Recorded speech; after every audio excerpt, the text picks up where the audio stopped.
Welcome, my soft-thinking listener. You've found yourself in the company of the Sleepy Sloth once again. A slow, scientifically minded fellow who enjoys facts, buttons, and things that button. I must tell you something before we begin. Today, I consider myself a scientist in the history of buttons. A scientist who is almost always correct, except for those few times when I am not. But even then, I prefer to drift gently onward, rather than fuss over it. Because what truly matters is the information itself. Before I start, please, let me know. What is the most boring thing you would secretly love hearing about? Let me know gently in the comments. Now, let us begin today's episode of the long, slow journey of buttons. The earliest hint of button-like objects appears around 2800 BCE in the Indus Valley, where seashells, not yet humble fasteners, were carved into small, rounded discs. These shells were pierced carefully, not to hold a garment closed, but instead to rest quietly upon fabric as ornaments. They served no utility other than to gleam softly against woven cloth, catching traces of light from a sun that set over brick cities. Imagine the gentle scratching of a shell upon linen, the groove still visible from the craftsman's tool, as if whispering across centuries. These early buttons, though beautiful, were not yet useful, except in the silent way they made garments feel complete. Archaeologists who uncovered them noted the consistent size, suggesting deliberate shaping and selection, while their small perforations hint at an aesthetic intention rather than mechanical function. Their presence adds texture, visual interest, and a quiet tactile pleasure to garments, showing that even before utility was considered, humans sought subtle embellishment and a quiet sense of completeness in daily attire. Let us float, ever so slowly, onward to around 2000 BCE in ancient China, where the bones of animals, polished to a soft pale finish, were transformed into buttons. These bone pieces, uncovered in burial sites, remind us that their role was again ornamental rather than practical. Picture them placed upon robes not to bind, but to signify status, perhaps glinting in the dim torchlight of a tomb. The porous structure of bone, smoothed by hand, reveals both fragility and endurance. Even now, after millennia, one can see the subtle marks of shaping, small ridges carved by deliberate but unhurried hands.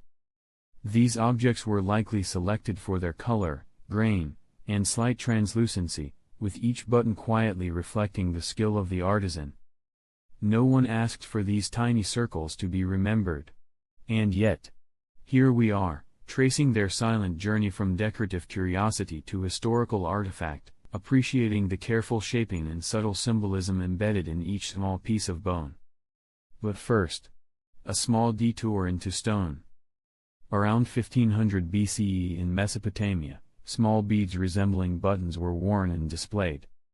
They were hard, unyielding, and not particularly convenient, yet their presence on clothing carried meaning. Stone beads drilled with care, strung and fixed, suggested a symbolic decoration, rather than fastening. Their weight must have pressed lightly against woven fabric, pulling ever so slightly, adding a texture both rigid and symbolic. The dull sound of stone against stone, when brushed together, may have been one of the earliest whispers of what we now call clothing detail. The selection of stone, sometimes limestone, sometimes alabaster, was deliberate, considering color, smoothness, and shape. Each bead button reflected craftsmanship and intention, revealing that even small, seemingly insignificant objects held aesthetic, symbolic, and tactile roles in human attire. This fact is not exciting. Not even a little bit. And that is just perfect. Around 500 BCE in ancient Greece, the first small functional buttons appear, crafted from horn and bronze. These were not only decorative but at last, they had purpose. Sewn into garments, they allowed fabric to fold and stay in place. Bronze, with its cool metallic surface, and horn, with its soft organic feel, provided different textures, yet each spoke quietly of function. Imagine a thin needle passing through cloth, pulling a thread around the tiny hole of a button, looping once, then again, slowly, until secure. It is in these moments that buttons began their long journey toward fastening, becoming less about decoration, and more about holding the world together, one small stitch at a time. Greek artisans considered weight, shape, and durability, ensuring buttons could endure repeated use. Their subtle shine or muted tone added understated elegance while serving a practical purpose, quietly bridging artistry and utility in everyday attire. In the stillness of around 200 CE, we find ourselves among the Romans, where wooden buttons emerged quietly upon the fabric of daily life. These were not the polished treasures of marble halls, nor the golden adornments of emperors, but simple discs of carved wood, sometimes fitted to tunics worn by soldiers. Their roughness matched the utilitarian nature of the garments they served. A wooden button, sanded just enough to avoid splinters, sat lightly on wool, closing a fold with modesty rather than grandeur. Imagine the faint creak of the fibers pulling against wood, the way a soldier might have fastened his tunic with a gesture both ordinary and unnoticed. These buttons carried no glory, only the quiet duty of keeping fabric in place. Carvers carefully chose local hardwoods, resistant to cracking, to ensure that buttons lasted through marching, washing, and the wear of daily life. Even their simple grain offered a subtle aesthetic, proving that practicality and understated beauty could coexist in the humblest of objects. Let us drift gently eastward, to around 300 CE in China, where something subtle but significant was taking place. Here, evidence of button molds appears, small crafted forms that allowed buttons of wood or bone to be pressed and shaped into consistent designs. Imagine the hands of a craftsman pouring material into a mold, removing it, sanding its edges, repeating the process again and again, until uniformity was achieved. Each button, though made from organic material, shared the same size, the same form, the same quiet repetition. This act of molding transformed buttons from isolated curiosities into objects of reproducibility. A button no longer needed to be entirely unique. It could be replicated, multiplied, arranged like echoes across a garment. But first, a pause to look into glass. By 500 CE, within the Byzantine Empire, the first glass buttons gleamed. These were not primarily meant to hold garments closed. Instead, they shimmered in light, catching colors, often blue or green, sometimes streaked with patterns formed during cooling. The transparency of glass allowed for play between cloth and light, a shimmering decoration upon robes of power. Picture a glass button, small as a fingernail, cooled in a furnace, its surface smooth to the touch, yet fragile. One could imagine it being admired more than used, for to rely upon glass as a fastening would be precarious. And so, these buttons spoke softly of beauty more than of function. Let us move gently forward to around 900 CE in the Middle East, where a slow but profound change unfolded. Buttons here began to serve their truest role, to fasten. No longer merely ornaments, nor symbolic beads, nor delicate adornments, they became closures. Imagine cloth folded across the body, a button slipped through a loop or hole, holding it securely, freeing the wearer's hands. This was more than decoration. It was practicality, stability, a quiet turning point in clothing history. The button, once a mute symbol, was now a small device of function, invisible in its ordinariness, and yet essential in its duty. It is here that buttons became what they are still today, tiny anchors of fabric, holding lives together in silence. In the 12th century, around 1200 CE, Europe saw the quiet arrival of metal buttons. These small pieces, formed from brass, bronze, and pewter, began to appear on garments, subtle glimmers of durability against the softness of cloth. Brass gave off a faint golden hue, bronze carried warmth, and pewter sat in cool gray stillness. Each was shaped by hand or simple mold, round yet slightly irregular, each bearing the gentle fingerprint of its maker. On tunics and coats, these buttons did not shout. They whispered, holding fabric together with sturdiness that wood or bone could not match. Their quiet endurance made them suited for harsher wear, standing as small, metallic guardians upon the seam. At this same moment, also in the 13th century, the city of Venice began to weave itself into the history of buttons. Around 1200 CE, Venice became an early hub of decorative button trade, its bustling canals moving these small treasures from east to west. Imagine stalls along narrow streets, traders weighing tiny buttons by handfuls, comparing colors, textures, and shine. Ships carried them as cargo no less important than silks or spices, for buttons held within them both practical use and ornamental allure. To walk through a Venetian marketplace was perhaps to hear the faint rattle of buttons spilling into wooden boxes, their presence a reminder that even the smallest of objects could move across seas, tethering cultures together in commerce. In 1250 CE, Europe began to embrace buttons more fully, particularly on men's tunics and coats. This was the first true wave of widespread adoption as fasteners. For centuries they had hovered on the edge of utility, but now, they became indispensable.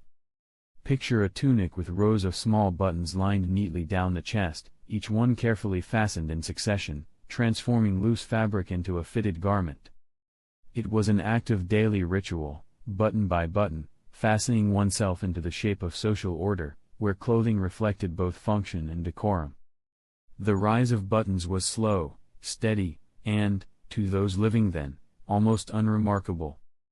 And yet, it was in this quiet moment that clothing as we know it began to change. Beyond mere convenience, buttons began to influence tailoring styles, encouraging more fitted garments and complex cuts. They subtly shifted clothing from simple draping toward structured silhouettes, laying the foundation for centuries of fashion evolution in Europe. By the early 1300s in France, button making grew into something larger than mere craft. Button-making guilds were formed, a sign of economic weight and social importance. A guild was not just a workplace, it was a brotherhood of shared knowledge, of guarded techniques, of apprentices taught to carve, mold, and polish with care. Imagine rows of small buttons laid out on wooden tables, masters inspecting their roundness, their symmetry, their polish. The guilds established order, setting prices, controlling supply, ensuring that buttons, no matter how small, carried with them the seal of craft and respectability. Even the smallest object could hold power in the structure of society, and so, buttons became both craft and livelihood. Guild membership also offered social and legal protections, creating networks of influence. Craftsmen could wield authority over materials and trade, and buttons, seemingly trivial, were woven into the economic and social fabric of medieval towns, reflecting skill, wealth, and status simultaneously. Softly drifting to 1350 CE in England, another variation quietly emerged, cloth-covered buttons. Tailors began to wrap buttons in the same fabric as garments, concealing metal or wood cores beneath layers of textile. The effect was subtle, seamless, allowing buttons to vanish into garments as if part of the cloth itself. To imagine a tailor's hand folding fabric over a button core, stitching it carefully into place, is to glimpse patience and precision. These buttons became not decoration alone, nor metal gleam, but continuity of cloth, making garments appear smoother, softer, as if untouched by interruption. They were the quietest of buttons, blending so completely with fabric that they nearly disappeared. Their use also influenced the perception of tailoring as an art form, allowing the garment's texture, color, and pattern to dominate, rather than the fastener. Over time, cloth-covered buttons became a hallmark of elegance, particularly in court dress, signaling subtlety and refinement rather than ostentatious display. And when entering 1400 CE, buttons drifted upward into the realm of symbols. In Europe, ornate jeweled or gilded buttons became signs of wealth and status. No longer humble closures, they were glittering indicators of rank. Gold, silver, enamel, and gemstones were set into small circular frames, each button declaring loudly, even while fastening silently, the importance of its wearer. Picture rows of gilded buttons sparkling on a noble's garment, each one more costly than an entire common household's possessions. They served their function, yes, but more importantly, they served as silent proclamations: I am wealthy, I am powerful, I am adorned even in the smallest of details. Buttons had grown into symbols of hierarchy. Beyond fashion, they were legally restricted in some regions. Sumptuary laws dictated who could wear gilded or jeweled buttons, making fasteners markers of both economic privilege and political identity. The evolution of buttons thus mirrored broader societal structures, intertwining fashion, wealth, and authority in a single tiny object. Ever so slowly drifting to 1500 CE, during the Renaissance, ivory buttons began to find their way into garments. Carved from tusks, smooth and pale, ivory carried with it both rarity and luxury. Craftsmen etched delicate patterns into their surfaces, sometimes floral, sometimes geometric, each button a miniature sculpture. To touch one was to feel not only smoothness but permanence, the kind that came from the long life of an elephant, now shaped into fashion. These ivory buttons did not simply close garments, they whispered of status, refinement, and a connection to faraway lands. Their soft luster shone quietly under candlelight, drawing no excitement, but offering endless detail for those who chose to look closely. Beyond aesthetics, ivory buttons reflected trade networks, with tusks sourced from Africa and transported across the Mediterranean, linking European fashion to global commerce and the broader cultural flourishing of the Renaissance.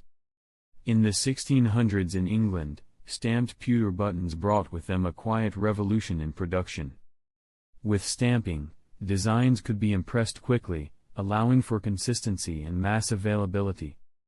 Instead of carving each detail by hand, makers pressed patterns directly into pewter, leaving behind ridges and lines that repeated endlessly.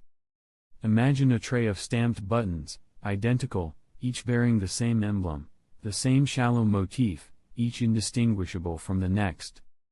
The uniformity was soothing in its predictability. No longer reserved for the wealthy, pewter buttons now made their way onto the garments of many, spreading silently across society like a gray tide of modest practicality. These buttons also reflected early industrial thinking, prefiguring mass-produced accessories, and were durable enough to withstand everyday wear, making them practical, affordable, and socially transformative across multiple classes. By 1650 CE, buttons had found a new stage, the military. Across Europe, armies adopted metal buttons as standard features of uniforms. Rows of shining metal lined the coats of soldiers, each button not only fastening fabric but also symbolizing order, discipline, and unity. A soldier's button was identical to his comrades', a small circle that linked him to the structure of his regiment. The metallic clink of rows of buttons brushing together became part of the soundscape of marching. They were both functional and symbolic, binding fabric and binding men into formations of war. Military buttons were also practical, often stamped with regimental insignias or royal emblems, allowing for identification and pride, and serving as small tokens of authority in a complex hierarchy of rank, order, and allegiance. And by 1700 CE, the aristocracy turned to silver. Engraved silver buttons became fashionable, ornate sets worn as part of the attire of the wealthy. Each button bore intricate designs, floral etchings, heraldic symbols, geometric patterns, cut with steady hand into polished silver. They gleamed in candlelight, but not as jewels. Instead, they offered a softer glow, the muted shimmer of engraved detail. A full set of silver buttons could be commissioned for a garment, each one made to match, each one bearing both artistry and permanence. Silver did not corrode easily, and so these buttons endured, long after garments had frayed. They were small treasures, tokens of refinement, polished into the memory of an era that valued quiet craftsmanship. These buttons were also indicators of wealth that transcended clothing alone, often passed down as family heirlooms or recorded in inventories as part of an aristocratic lifestyle. By the middle of the 18th century, around 1750 CE, button production quietly expanded in France and Germany, where specialized workshops became centers of craft and industry. No longer confined to aristocrats or military officers, buttons slowly slipped into the wardrobes of the middle classes. Picture rows of workbenches, with craftsmen filing, stamping, and polishing, turning raw metal into small circles of function. Brass, pewter, and occasionally more precious metals were pressed into forms both plain and ornate. These centers of production gave rise to affordability, so that a modest household could purchase buttons not merely as symbols of status but as practical necessities. Everyday clothing gained consistency, and garments across regions began to reflect this shared, stitched-together reliance on the button. Moreover, these workshops were early incubators of mechanized production techniques, influencing later innovations in factories and shaping the future of European textile and fashion industries. Not long after, by 1760 CE in England, gilt brass buttons became a common sight across both military and civilian clothing. The process of gilding, a thin coating of gold applied upon brass, offered the illusion of luxury at a fraction of the cost, allowing even modest households to enjoy a hint of golden shimmer. Soldiers marched in rows with brass buttons gleaming faintly, while gentlemen and merchants alike adorned their coats with the same shine. Bright when new, they dulled with age, developing a patina that whispered of use and time. Each one was a quiet fixture, dependable, round, and firm, clinking faintly when brushed against its neighbors. These buttons also reflected broader social trends, signaling subtle wealth without ostentation, while their durability made them suitable for daily wear, balancing aesthetic appeal with practical longevity. Crossing continents, around 1770 CE, China began exporting ornate ceramic and cloisonné buttons to Europe, delicate pieces that merged function with artistry. Cloisonné, with its wires and enamel, created colorful designs locked within metal outlines, miniature artworks to be sewn upon fabric. Ceramic buttons, often painted with intricate designs, carried motifs of flowers, birds, or curling patterns. Imagine the slow journey across seas, wooden crates filled with tiny treasures, arriving in crowded markets where they were admired, purchased, and stitched carefully into garments. Each button carried a story of distance, craft, and global connection.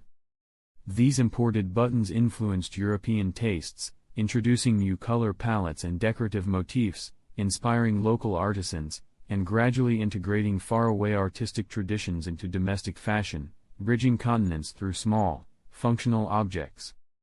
By 1780 CE in England, buttons expanded their purpose by linking themselves with fobs and accessories for waistcoats.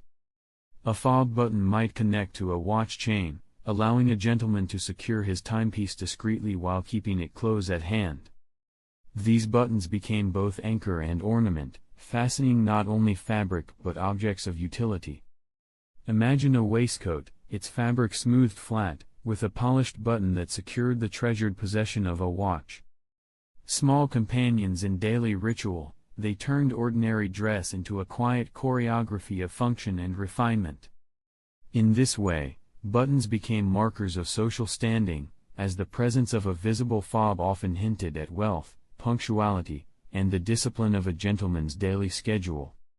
This functional elegance also reinforced precision in tailoring, with each buttonhole crafted to exact dimensions, reflecting meticulous handwork alongside social sophistication. Near the turn of the century, a curious activity emerged. Around 1800 CE in Europe, individuals began to collect ornate buttons as art objects rather than wearing them.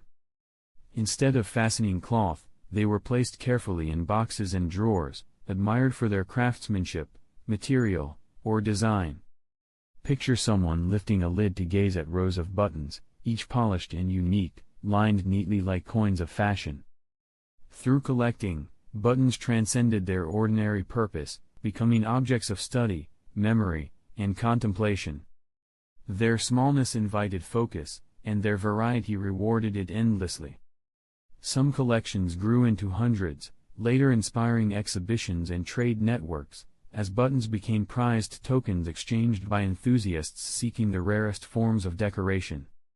Collectors often documented provenance and techniques, creating early catalogs that preserved the history of materials and craftsmanship for future generations.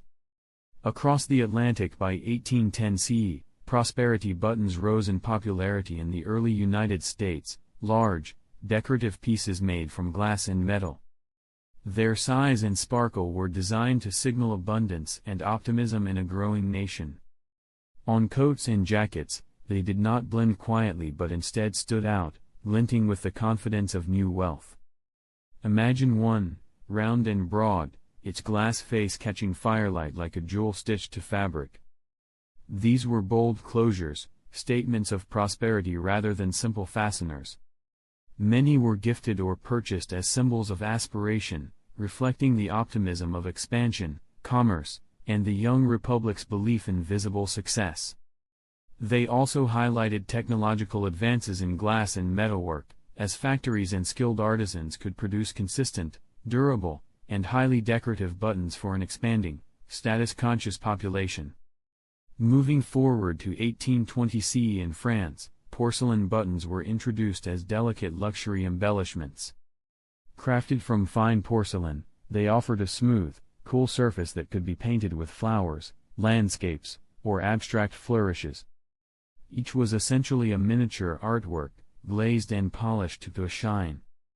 To fasten a garment with porcelain meant carrying something fragile yet beautiful, as if art had been sewn directly onto fabric. Owners handled them carefully, treasuring the fragility that made them rare, refined, and profoundly admired. Some were mounted with gilt settings or combined with enameling, making them prized items of export and admired heirlooms in Parisian wardrobes. Beyond France, porcelain buttons were exported across Europe, reaching England, Germany, and even distant colonies, where they became markers of taste and refinement. Their presence in garments was subtle yet deliberate, offering a quiet testament to craftsmanship, cultural exchange, and the meticulous skill of artisans who could transform clay and glaze into something both functional and extraordinarily delicate. The act of sewing such a button required patience and care, and the resulting elegance elevated everyday clothing into objects of contemplation and appreciation, carrying the soft whisper of artistry into the routines of dress. By 1830 CE, small innovations improved the functionality of buttons across Europe. The refinement of button shank designs, the loop or stem at the back, helped garments close more smoothly and last longer. Earlier buttons had a tendency to pull at fabric or tear seams, but strengthened shanks allowed greater durability and ease. Picture a seamstress threading a reinforced shank, tying off her knot, and watching the button pivot neatly on its thread. These were invisible adjustments, but they made everyday clothing sturdier and more reliable. Tailors praised the improvement, noting how shank design allowed heavy fabrics, like wool coats or uniforms, to carry decorative buttons without damaging their seams. Furthermore, the subtle curvature and spacing of the shank permitted fabrics to drape naturally, reducing stress on seams while enhancing comfort for the wearer.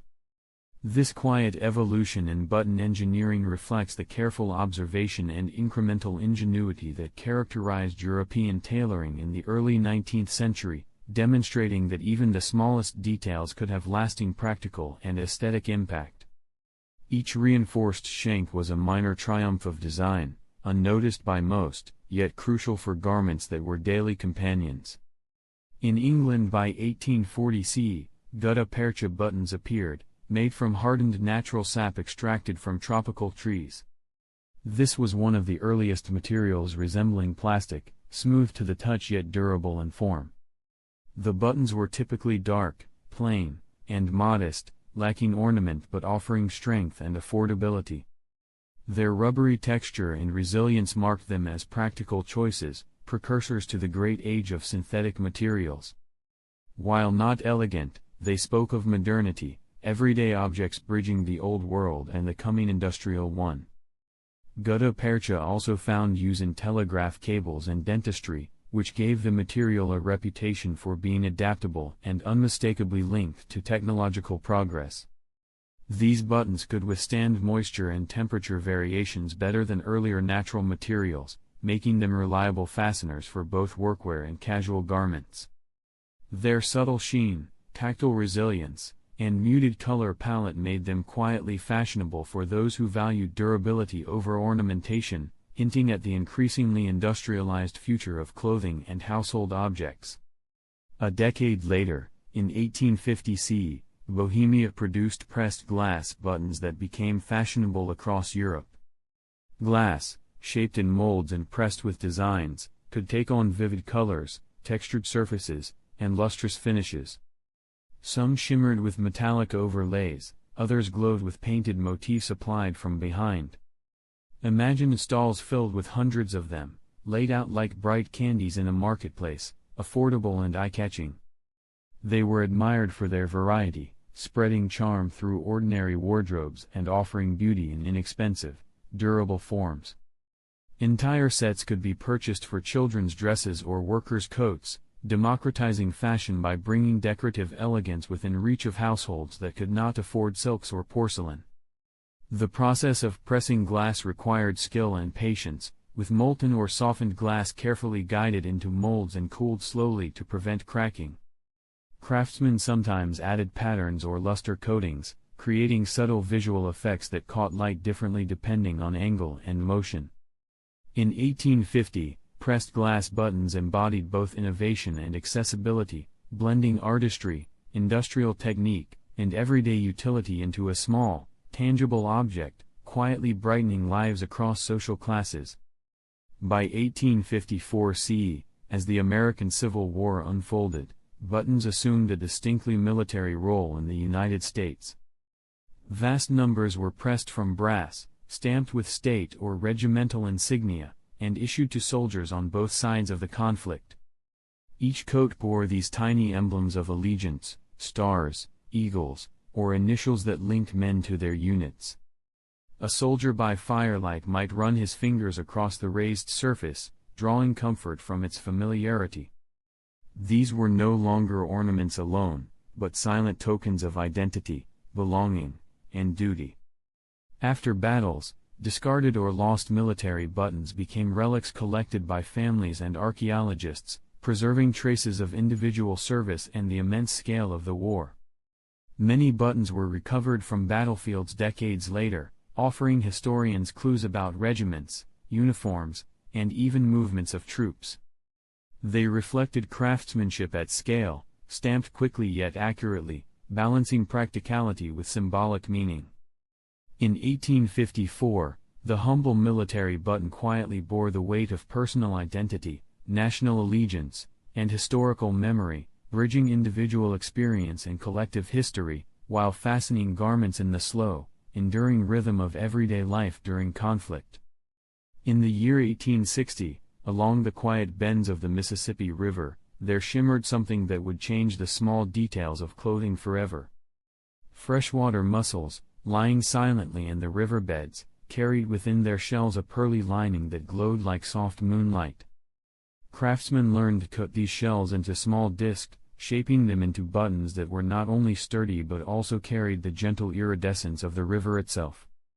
Whole communities began to take part in this work, harvesting the mussels, slicing the nacre, and polishing the pieces until they shone with shifting colors, pale pinks and blues hidden within creamy white.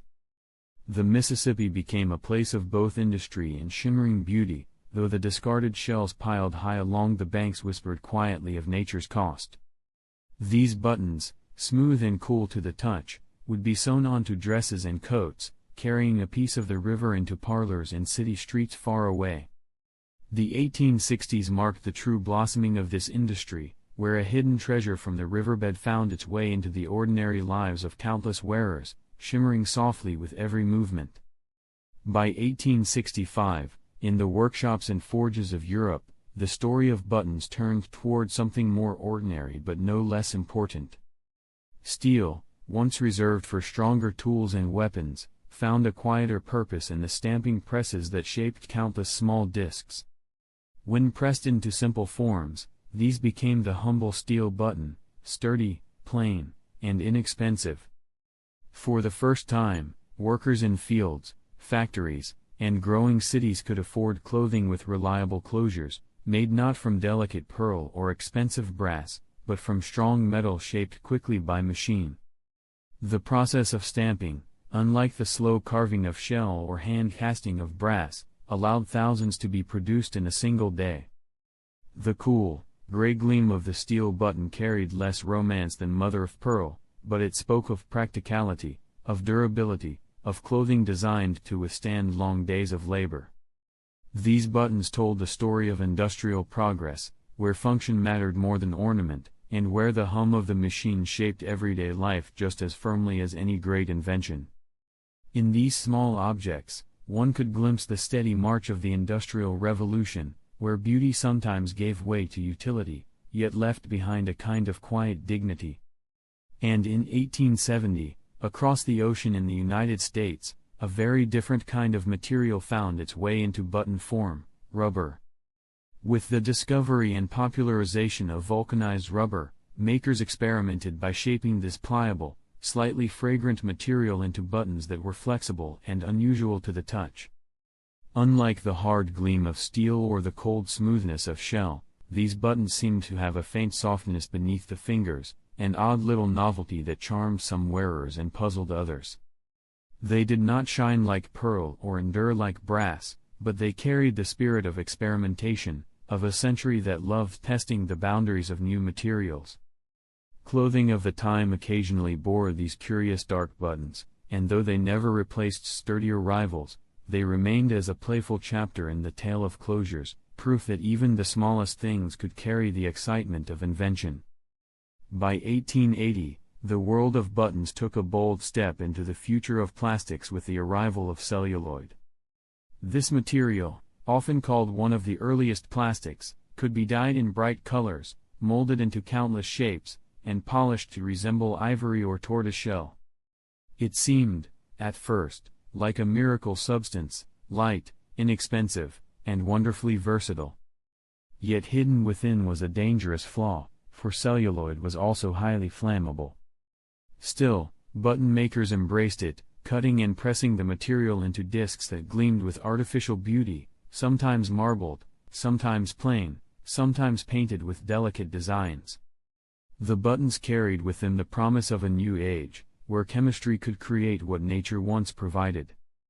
Dresses and coats decorated with celluloid fastenings shimmered in shop windows, offering style at a fraction of the cost of pearl or porcelain.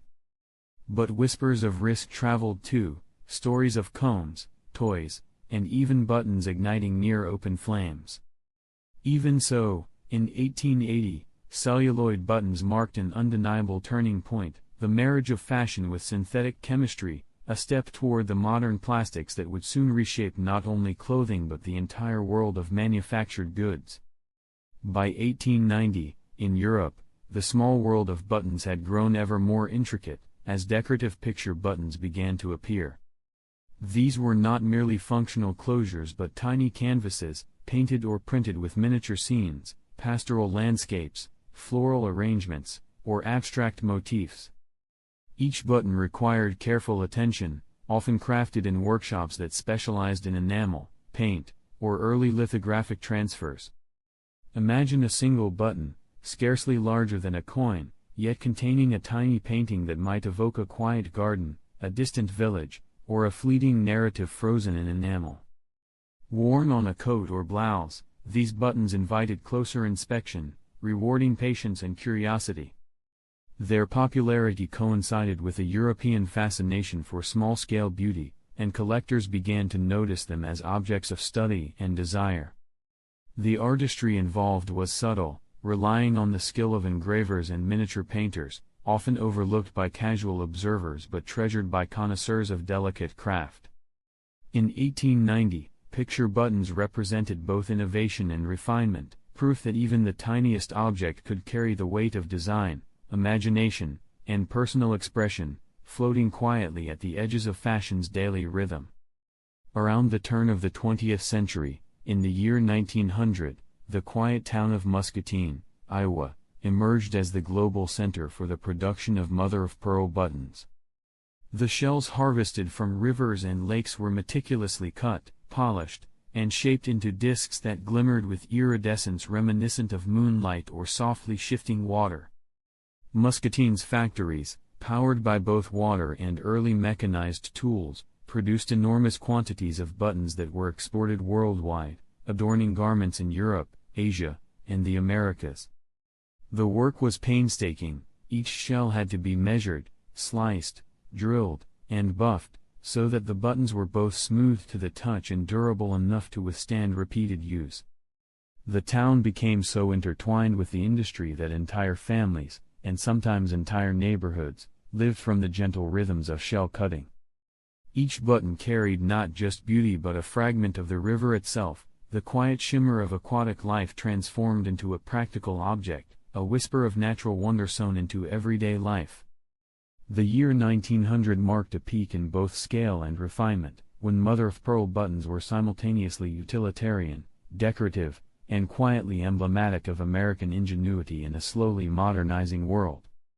By 1910, the world of materials had taken yet another gentle turn with the introduction of Bakelite buttons in the United States. Bakelite, a fully synthetic plastic created by chemist Leo Beckland, was durable, heat-resistant, and could be dyed in a spectrum of colors. Unlike the fragile porcelain or the flammable celluloid of previous decades, Bakelite buttons were sturdy companions, designed to endure everyday wear. Small workshops and factories molded, pressed, and polished these buttons, creating discs, ovals, and intricate shapes for coats, dresses, and uniforms alike. Imagine the smooth surface beneath the fingertips, cool to the touch, glossy in muted tones, each button an unassuming marvel of early chemical innovation. Bakelite represented a quiet revolution in materials science, demonstrating that synthetic substances could be both beautiful and enduring, blending industrial precision with aesthetic subtlety. Collectors and manufacturers alike marveled at the possibilities, for the year 1910 marked the beginning of plastic's slow, gentle permeation into fashion, transforming the mundane into something endlessly fascinating, even if its subtlety went unnoticed by the hurried eye. The year 1914 brought new imperatives with the outbreak of the First World War across Europe, and buttons became instruments of identity, uniformity, and allegiance. Mass-produced stamped metal buttons, adorned with national or regimental insignia, were created in unprecedented numbers to outfit soldiers and armies stretching from France to Germany, Britain to Austria. Factories worked tirelessly, pressing, stamping, and polishing the small emblems of state, each button a miniature badge of duty. On uniforms, they fastened coats and tunics while simultaneously carrying the symbols of loyalty, rank, and organization. Soldiers, perhaps tired at the end of a long day, might find a moment of reassurance in the familiar feel of a well-stamped button beneath their fingers, a reminder of home, regiment, and order. These metal closures were no longer mere decoration, they became silent markers of belonging, linking individuals to broader, impersonal forces, each small disc a piece of history, a practical object imbued with meaning, quietly turning on threads as soldiers moved through fields, barracks, and camps. By 1920, in both Europe and the United States, the fashion industry had begun to treat buttons as more than practical closures or symbols of allegiance. They were now widely marketed as details of style, as accents to clothing that could convey taste, refinement, or subtle whimsy. Magazines, catalogs, and shop displays began to emphasize color, texture, and design, presenting buttons as choices rather than necessities. Consumers were invited to coordinate buttons with fabric patterns, embroidery, and accessories, creating ensembles in which a single disc might catch the eye or complete a visual harmony. Picture a softly lit shop window filled with glass, metal, and plastic buttons arranged by color and size, each reflecting light gently, each promising a small but noticeable enhancement to clothing. In 1920, buttons quietly transitioned from purely functional objects to design elements, shaping the visual language of fashion while remaining small, unobtrusive, and endlessly detailed. They were the subtle punctuation marks of attire, guiding eyes, fingers, and thoughts through the rhythms of everyday dress, almost unnoticed yet deeply present. By 1925, in the elegant cities of France and the bustling streets of the United States, buttons began to reflect the sleek geometry and vibrant palette of the Art Deco movement. Designers and manufacturers, inspired by architecture, modernism, and the decorative arts, created small discs and ovals that carried angular shapes, concentric patterns, and bursts of color. Imagine a button as a tiny skylight, reflecting both human creativity and the quiet rhythm of fashion trends in the Roaring Decade.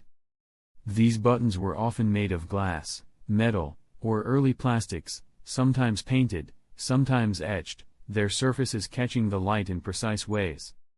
They fastened coats, dresses, and blouses, yet also served as accents that could define a garment's visual language, transforming the ordinary into a carefully orchestrated ensemble. In 1925, the influence of Art Deco on buttons extended beyond decoration. It whispered of modernity, sophistication, and the subtle assertion of style through objects that were otherwise small, unassuming, and often overlooked.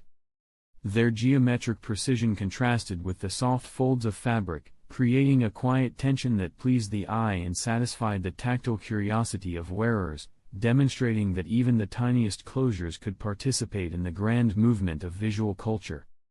Around 1930, across Europe and the United States, casein plastic began to appear as a material for buttons. Derived from milk protein, casein could be molded, dyed, and polished to create discs in an astonishing variety of colors, from muted pastels to deep, glossy shades. These buttons were smooth and warm to the touch, durable enough to endure repeated wear, yet chemically distinct from cellulose-based plastics like celluloid. Factories experimented with pigments and shapes, producing buttons that ranged from utilitarian to highly decorative, and their affordability made them accessible to a wide audience. In 1930, casein buttons quietly bridged science and fashion, a substance once embedded in nutrition now transformed into adornments for clothing. They were polished, drilled, and sometimes inlaid with metal or contrasting colors, offering a tactile and visual variety that pleased the subtle curiosity of consumers. The milky origin lent them a faintly organic warmth, soft to hold, and each button carried the gentle promise of new materials shaping daily life in a world increasingly influenced by chemistry and industry. By 1940, as the world was drawn into the turbulence of the Second World War, buttons assumed practical, standardized roles in uniforms across multiple nations. Military forces required functional, durable, and easily produced closures, leading to widespread use of stamped metal and standardized plastic buttons. Factories operated on schedules designed to maximize efficiency, producing vast quantities for infantry, officers, and auxiliary personnel alike. Each button bore a simple, recognizable insignia, often national or regimental symbols, facilitating identification and uniformity while withstanding the wear and tear of campaigns, marches, and field conditions. Soldiers, sailors, and airmen handled them repeatedly, fastening coats and tunics with precise motions, finding reassurance in the familiar weight and texture beneath their fingers. In 1940, buttons were no longer merely decorative, they were small instruments of order, endurance, and allegiance, quietly enforcing the discipline and cohesion necessary for military life. Even as factories hummed and garments left assembly lines, each button represented the intersection of craftsmanship, mass production, and human need in a period of global upheaval, the tiny discs silently supporting both clothing and duty. In 1950, across the United States, nylon emerged as a common material for buttons, reflecting the post-war fascination with durable, synthetic plastics. Lightweight, smooth, and resilient, nylon buttons could withstand repeated laundering and daily wear, making them ideal for the expanding middle-class wardrobes of the era. Factories produced buttons in uniform sizes and shapes, yet color and surface treatment allowed subtle variation, satisfying both practical needs and aesthetic preference. Imagine a garment with rows of small nylon discs, catching light faintly, turning easily under fingers, fastening shirts, coats, or skirts reliably without chipping or warping. By 1950, nylon had quietly transformed the tactile experience of clothing. Buttons were no longer fragile, they were adaptable, offering both practicality and understated beauty. They marked a period when synthetic materials became integral to everyday life, bridging the gap between industrial efficiency and domestic comfort, turning a small, functional object into a silent participant in the routines of modern dressing. By 1960, children's clothing became a canvas for playfulness, as novelty buttons appeared worldwide, featuring cartoon characters, animals, and whimsical shapes. Buttons that might once have been circular or oval now took the forms of stars, hearts, little animals, and popular figures from comic strips or television. These buttons encouraged curiosity, tactile exploration, and a subtle delight in dressing, transforming ordinary garments into personal expressions of joy. Picture a child fastening a coat, fingers brushing a small smiling figure or miniature boat, the texture and shape of each button offering a gentle engagement with clothing. In 1960, these novelty buttons reflected cultural shifts, the rise of mass media, and the growing emphasis on childhood experience, turning small fasteners into objects of playful interaction. They remained functional yet imaginative, quietly bridging utility and delight, adding a tiny measure of storytelling to the routines of daily dress. In the 1970s, designer and branded buttons emerged as part of high fashion in both Europe and the United States, signaling the growing influence of logos and brand identity in clothing. Couture houses began to emboss buttons with initials, crests, or symbolic motifs, transforming these small fasteners into recognizable marks of style and status. Even though buttons remained functional, their design carried a silent message, visible only to those who looked closely. Imagine a coat with subtly embossed metal discs, each one reflecting light softly, its logo unassuming yet meaningful to connoisseurs of fashion. In the 1970s, these branded buttons became tools of visual communication, asserting taste, identity, and allegiance to aesthetic movements. They exemplified the intersection of utility, artistry, and social signaling, small discs quietly influencing perception, and reminding us that even objects unnoticed in daily routine could carry both beauty and meaning in their subtle, precise forms. By 1980, as environmental awareness quietly spread across continents, buttons too began to reflect the subtle ethos of conservation. Manufacturers and designers explored the use of recycled plastics, transforming discarded bottles and industrial waste into small, durable discs suitable for fastening garments. These recycled buttons often carried faint traces of their previous lives, a slight marbling of colors, subtle textural differences, or tiny flecks embedded within the smooth surface, whispers of transformation from waste to utility. Imagine a seamstress threading one into a jacket, her fingers noticing the cool, firm texture, knowing that this small object represents both function and ecological thoughtfulness. In 1980, the movement toward sustainability in button production mirrored broader societal shifts, attention to materials, production processes, and environmental consequences. These buttons reminded wearers, almost imperceptibly, that even the tiniest elements of clothing could participate in larger currents of care. They fastened fabric with quiet reliability, yet carried with them stories of resourcefulness, the gentle hum of machinery turning recycled matter into everyday objects. Here, in these small discs, utility and conscience intertwined, transforming ordinary clothing into objects with a subtle ethical resonance, as small as a button, yet reflective of global awareness in the late 20th century. Moving on to 1990, the precision of technology began to touch the realm of buttons, as computerized manufacturing, CNC milling and laser engraving, offered unprecedented control over shape, pattern, and detail. Buttons could now be cut to exact specifications, etched with fine lines, or adorned with complex motifs impossible to reproduce by hand. Factories hummed softly with the whir of machines, each pass creating perfect uniformity across hundreds or thousands of discs. Imagine a laser etching a delicate pattern onto a tiny button, the beam precise, unwavering, almost imperceptible to the human eye, yet producing intricate designs that captured light and texture in ways older methods could not.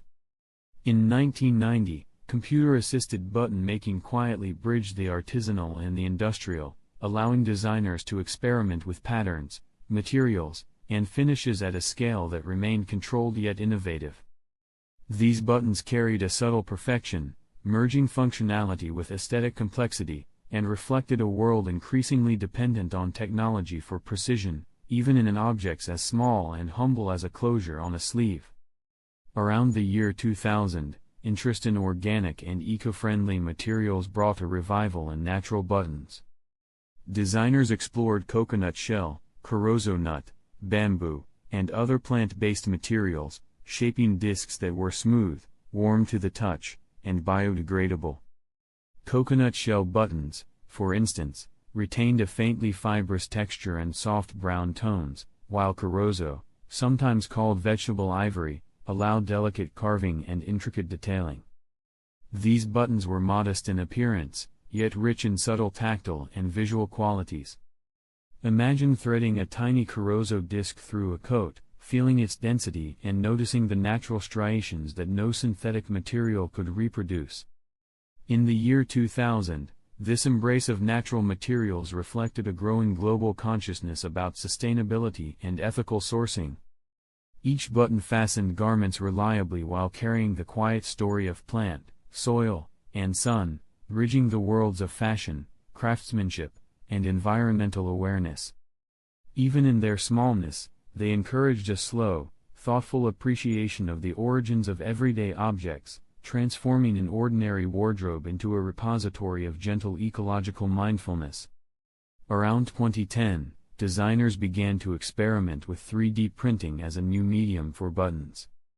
Using digital models, buttons could be created in virtually any shape, with customized textures, intricate patterns, or even personal designs supplied by wearers themselves. Imagine a desktop printer quietly layering resin or polymer, building a small disc one microscopic layer at a time, until a smooth, functional, and entirely unique button emerges. The process allowed for endless variation, geometric patterns, relief designs, or completely novel forms that had never existed before. In 2010, 3D printed buttons blurred the line between mass production and personal craftsmanship, offering designers and consumers alike a subtle opportunity for expression. Each button, though tiny, represented the potential of digital technology applied to an object as mundane and functional as a closure. The act of sewing one onto a garment became a gentle celebration of innovation, customization, and slow creativity in a fast-moving, technologically driven world. When entering 2020, buttons quietly entered the realm of electronics, becoming smart components embedded with sensors for wearable technology. These buttons, often small discs with subtle circuitry inside, could measure temperature, track motion, or even trigger devices, functioning both as fasteners and as interfaces for technology. Imagine a coat button that, while visually ordinary, carries hidden sensors capable of transmitting data to a watch or phone. In 2020, this innovation reflected a merging of fashion, function, and digital interactivity, turning a mundane object into a connector between body, clothing, and machine. Each fastened sleeve became a subtle experiment in design, engineering, and the integration of technology into everyday life. Smart buttons were small, often unnoticed, yet profoundly transformative in how clothing could participate in communication and monitoring. They reminded us that even the tiniest objects could quietly carry complexity, silently performing tasks far beyond their humble appearance, bridging the ordinary with the extraordinary. And finally in 2025, the latest chapter in the story of buttons for now, arrived with the adoption of sustainable, plant-based biodegradable buttons in mainstream fashion. Designers and manufacturers explored materials derived from corn, cellulose, and other renewable sources, producing discs that could decompose naturally without harming the environment. Each button, smooth or subtly textured, fastened garments while quietly participating in a global effort to reduce waste and chemical pollution. Imagine threading one through a shirt or coat, feeling its gentle weight and appreciating that, in a few years, it could return to the earth without leaving a trace. In 2025, sustainable bio buttons reflected the culmination of decades of innovation, environmental awareness, and material science. They were functional, beautiful, and conscientious, allowing fashion to continue while honoring the planet. Even in their quiet, daily use, they encouraged reflection, subtle attention, and a gentle mindfulness about the objects we touch, sew, and wear. And somewhere in these quiet years, buttons continued their gentle evolution. Softly, subtly, they became mindful objects, shapes and textures chosen not just for function, but for the way they felt between fingers, for the small stories they carried of craft, care, and thoughtfulness. Even the simplest fastener whispered history, innovation, and intention, inviting a slow, quiet attention to the world stitched together by tiny circles of material.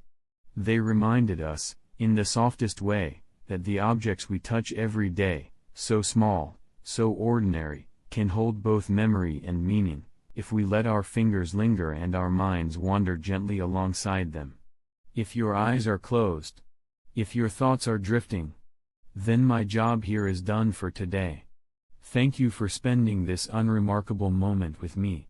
You have listened to The Sleepy Sloth, where uninteresting things become the softest lullabies.